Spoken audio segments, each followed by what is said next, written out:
Em setembro de 1957, 8 jovens cientistas e engenheiros decidiram abandonar o laboratório comandado por um dos físicos mais respeitados do mundo. Eles não tinham uma empresa pronta, não possuíam uma fábrica e ainda precisavam encontrar alguém disposto a financiar a ideia. Para registrar o compromisso entre eles, os 8 assinaram notas novas de $1, transformando aquele dinheiro em uma espécie de contrato simbólico. Pouco tempo depois, esse grupo criaria a Fairchild Semiconductor. De dentro da Fairchild surgiram tecnologias essenciais para a fabricação dos chips modernos. Mais de uma centena de empresas relacionadas à sua história e nomes como Intel, AMD, National Semiconductor e Kleiner Perkins. E tudo isso começou porque William Shockley, um dos responsáveis pela invenção do transistor e vencedor do Prêmio Nobel, conseguiu reunir uma equipe brilhante, mas não conseguiu liderá-la. Aqui quem fala é Micaela Martins, da Colders Company, e hoje a gente vai entender como 8 profissionais, chamados dos traidores de abandonarem o próprio chefe, ajudaram a construir a cultura, a tecnologia e o modelo de negócios que transformariam a região no que hoje conhecemos como o Vale do Silício. E principalmente, o que essa história revela sobre liderança, inovação e a importância de criar ambientes em que pessoas tecnicamente brilhantes consigam realmente desenvolver as suas ideias. Hoje, quando alguém fala em Vale do Silício, provavelmente pensa em empresas como Apple, Google, Meta, Nvidia e dezenas de startups tentando construir a próxima grande tecnologia. Mas na década de 1950, aquela região ainda não tinha esse nome. A área ao sul de São Francisco era conhecida principalmente por suas plantações de frutas, especialmente damascos, cerejas e amêndoas. Não por acaso, a região era chamada de Valley of Heart's Delight, ou Vale das Delícias do Coração. As maiores empresas de eletrônicos dos Estados Unidos estavam concentradas na costa leste. IBM, General Electric, Westinghouse e os laboratórios da Bell operavam a milhares de quilômetros dali. A Califórnia já possui empresas importantes como Hewlett-Packard, além da proximidade com Stanford e com a indústria aeroespacial. Mas o ecossistema de semicondutores que definiria o futuro da região ainda estava só começando. E uma das pessoas responsáveis por levar essa indústria para lá foi William Shockley. Durante muitos anos, computadores, rádios, sistemas eletrônicos e equipamentos militares dependiam de válvulas. Essas válvulas eram grandes, consumiam muita energia, geravam calor e queimavam com frequência. E para construir computadores mais rápidos, menores e confiáveis, a indústria precisava encontrar uma alternativa. Foi quando, em 1947, dentro da Bell Labs, John Bardeen, Walter Brattain e William Shockley estavam no centro do desenvolvimento do transistor. O transistor conseguia controlar e amplificar sinais elétricos, mas era muito menor, mais eficiente e mais confiável do que uma válvula.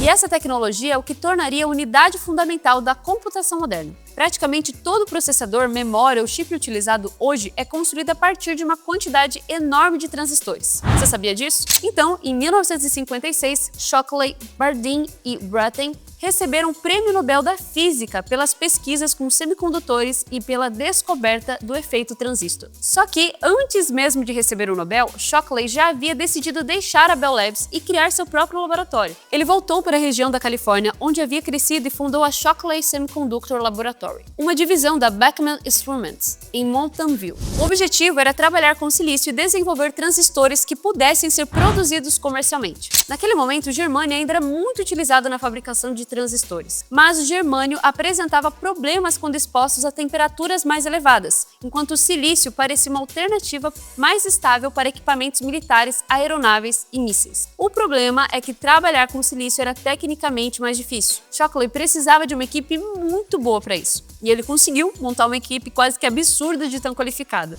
Ele só não esperava que teria problema com essa genialidade toda. Shockley então começou a recrutar jovens cientistas e engenheiros em diferentes partes dos Estados Unidos.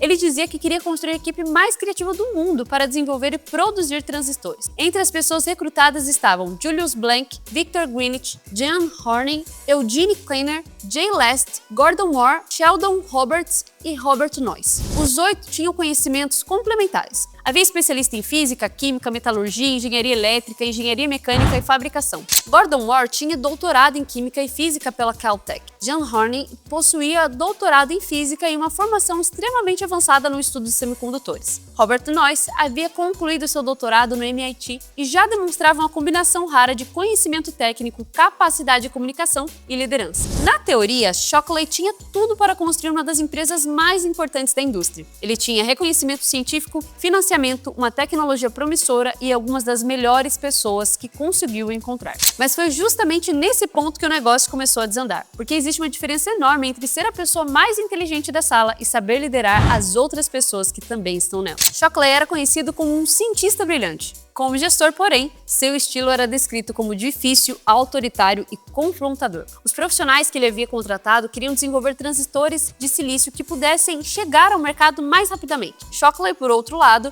passou a concentrar esforços em um dispositivo mais complexo, um diodo de 4 camadas que havia imaginado ainda durante seu período na Bell Labs. A tecnologia podia ter potencial, mas apresentava desafios enormes de desenvolvimento e fabricação. A equipe sentia que existiam oportunidades mais imediatas para produzir transistores de silício, conquistar clientes e transformar o laboratório em uma empresa viável. Shockley insistia em seguir com a outra direção. E o problema não estava apenas na escolha técnica dele. Os pesquisadores sentiam que não tinha autonomia, que suas opiniões não eram consideradas e que o ambiente de trabalho estava ficando cada vez mais insustentável. Ou seja, Shockley reuniu pessoas brilhantes porque queria trabalhar com os melhores, mas parecia não confiar nelas o suficiente para permitir que participassem dessas decisões. Aí fica difícil, né? Porque contratar profissionais altamente qualificados para depois controlar esse movimento deles é como você querer comprar um supercomputador para utilizar apenas como uma calculadora. Em maio de 1957, parte da equipe procurou Arnold Beckman, fundador da Beckman Instruments e responsável financeiro pelo laboratório. O grupo explicou para ele que já não conseguia mais trabalhar com Shockley como gestor. A proposta não era, pelo menos ali inicialmente, de abandonar a empresa. Eles queriam que outra pessoa assumisse a gestão cotidiana do laboratório, enquanto Shockley continuaria como responsável científico ou diretor com poderes reduzidos. Beckman chegou a concordar com a procura de um novo gestor. Só que essa mudança poderia ser interpretada como uma humilhação pública para um cientista que havia acabado de receber o prêmio Nobel. Meses depois, Beckman recuou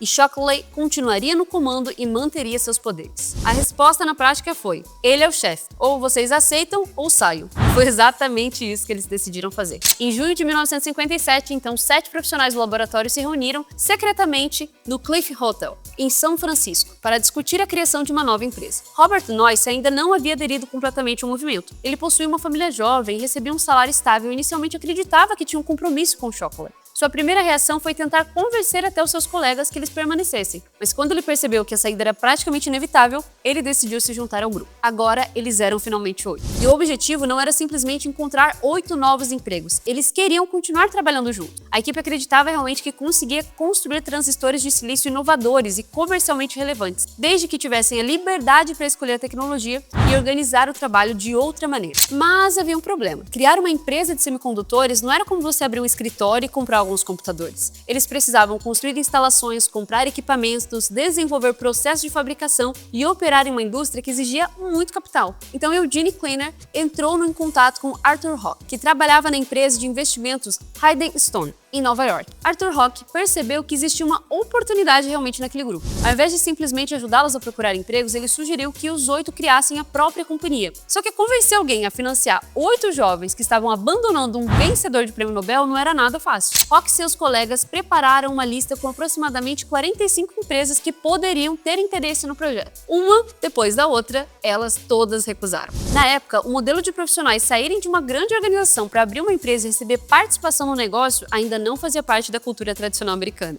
Muitos executivos temiam, inclusive, que apoiar aquele grupo incentivasse seus próprios funcionários a fazer a mesma coisa. Pensa só na ironia, né? As empresas recusavam o investimento porque tinham medo de estimular a criação de novas empresas. Só que foi exatamente essa dinâmica de profissionais saindo, criando negócios e atraindo novos talentos que transformaria a região no Vale do Silício como ela é, como a gente conhece hoje. E depois de meses procurando, Arthur Rock chegou a Sherman Fairchild. Sherman Fairchild era inventor, empresário, proprietário da Fairchild Camera and Instrument e um dos principais acionistas individuais da IBM. Ao contrário de outras empresas, ele percebeu rapidamente o potencial daquele grupo. Foi quando, então, Fairchild decidiu investir aproximadamente 1,3 milhão de dólares na criação de uma nova divisão de semicondutores. Em 18 de setembro de 1957, os 8 fundadores e os financiadores assinaram um contrato simbólico, utilizando as notas de $1. Pouco depois, em 1º de outubro, começaram oficialmente a Fairchild Semiconductor. Os 8 fundadores eram Julius Blank, Victor Greenwich, John Horney Eugene Kleiner, Jay Last, Gordon Moore, Sheldon Roberts e Robert Noyce. Para Shockley, eles haviam traído o laboratório e a pessoa que os havia reunido. Foi daí que surgiu o tal apelido de Os 8 Traidores. Mas o que aconteceu depois mostra que eles realmente não estavam fugindo do trabalho. Eles estavam fugindo somente de um ambiente que impedia que esse trabalho realmente avançasse. Essa história dos 8 traidores mostra que uma carreira em tecnologia não cresce apenas pela quantidade de linguagens ou ferramentas que a pessoa domina. Saber identificar ambientes com potencial, trabalhar com pessoas qualificadas, comunicar ideias e assumir riscos de maneira inteligente também influencia de até onde um profissional consegue chegar. E essa visão mais ampla é especialmente importante para quem quer acessar as melhores oportunidades globais. Aqui na Coders, desenvolvedores passam por uma consultoria para entender o seu momento profissional, identificar o que ainda impede de competir por vagas no exterior e construir um plano mais claro para trabalhar de forma remota, recebendo em dólar. Se você quer dar esse próximo passo, basta você apontar a câmera do seu celular para o QR Code que está aparecendo aqui na tela ou clicar no link da descrição para agendar o seu horário.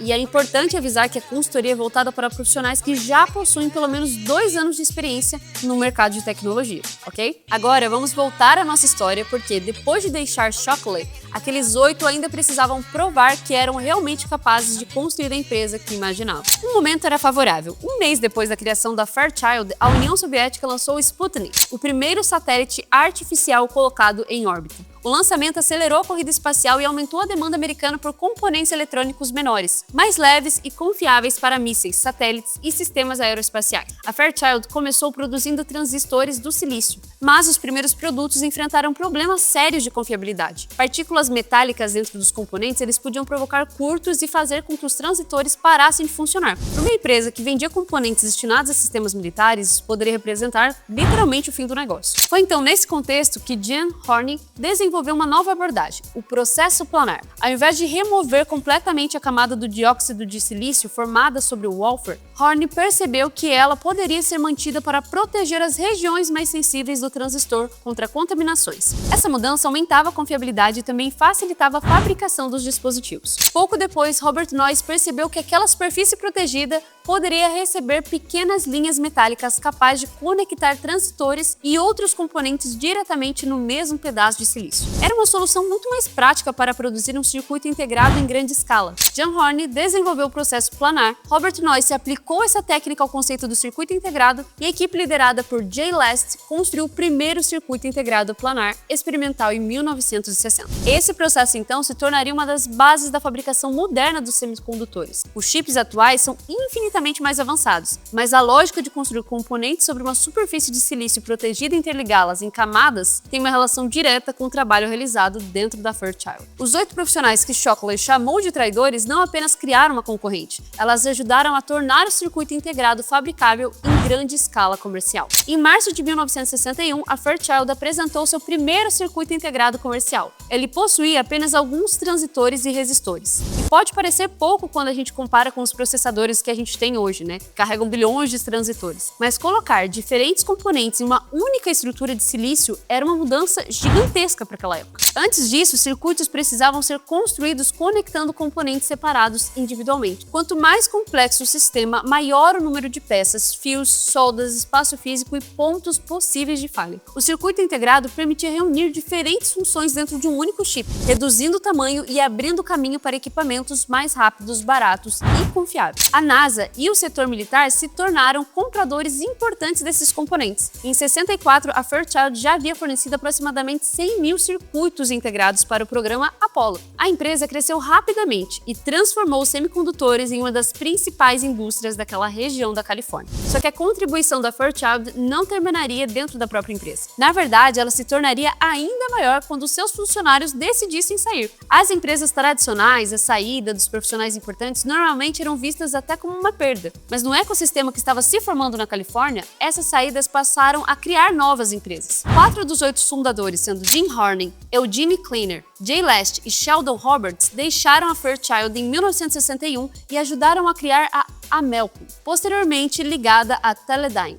Outros profissionais saíram para fundar ou desenvolver empresas como National Semiconductor, Intersil, General Microelectronics e diversas outras fabricantes. Essas empresas ficaram conhecidas como Fairchildren, os filhos da Fairchild. Um levantamento realizado décadas depois identificou que praticamente todas as grandes companhias de tecnologia pesquisadas na região possuíam algum tipo de ligação com a Fairchild, normalmente por meio de antigos funcionários que saíram para criar novos negócios. Entre as décadas de 1960 e 1980, mais de 100 empresas derivadas direta ou indiretamente da Fairchild passaram a fazer parte daquela grande árvore genealógica. Mas duas dessas empresas ganhariam um destaque especial. No final da década de 1960, Robert Noyce e Gordon Moore começaram a ficar insatisfeitos com a estrutura da Fairchild. A empresa havia se tornado uma divisão extremamente lucrativa, mas continuava respondendo à companhia-mãe localizada na costa leste. Moore também se frustrava com a dificuldade de levar tecnologias desenvolvidas pela área de pesquisa para as linhas de produção. Foi então que em 1968, 11 anos depois de deixarem Shockley,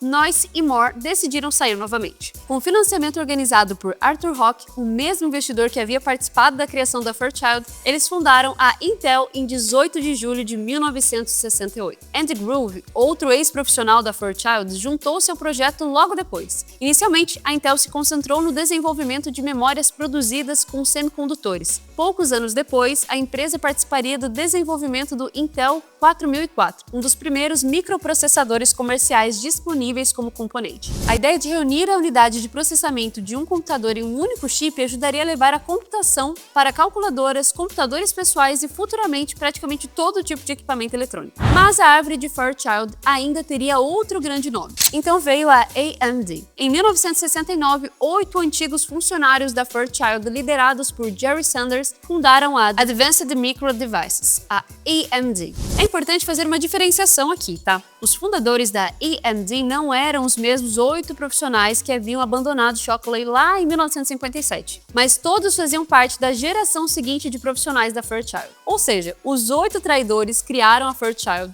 A Fairchild formou as equipes e a cultura das quais sairia a AMD. Jerry Sanders havia trabalhado na área comercial da Fairchild. A estratégia inicial da AMD era produzir versões aprimoradas de circuitos integrados populares de empresas como Fairchild e Texas Instruments. Décadas depois, a companhia se tornaria uma das principais concorrentes da Intel em processadores e uma empresa central nos mercados de computação de alto desempenho, data centers, games e inteligência artificial. Então, a rivalidade atual entre Intel e AMD possui uma origem em comum. As duas nasceram de pessoas formadas dentro da mesma empresa. E essa empresa só existiu porque 8 profissionais decidiram abandonar William Shockley. E a influência da Fairchild não ficou limitada à indústria de chips não, viu? Eugene Kleiner, um dos 8 fundadores, ajudou a criar em 1972 a Kleiner Perkins, uma das empresas de venture capital mais importantes do Vale do Silício. E ao longo das décadas, a empresa investiria em negócios como Amazon, Google e AOL. Arthur Rock também ajudou a transformar o financiamento de empresas de tecnologia. Depois de participar da criação de Fairchild, ele se mudou para a Califórnia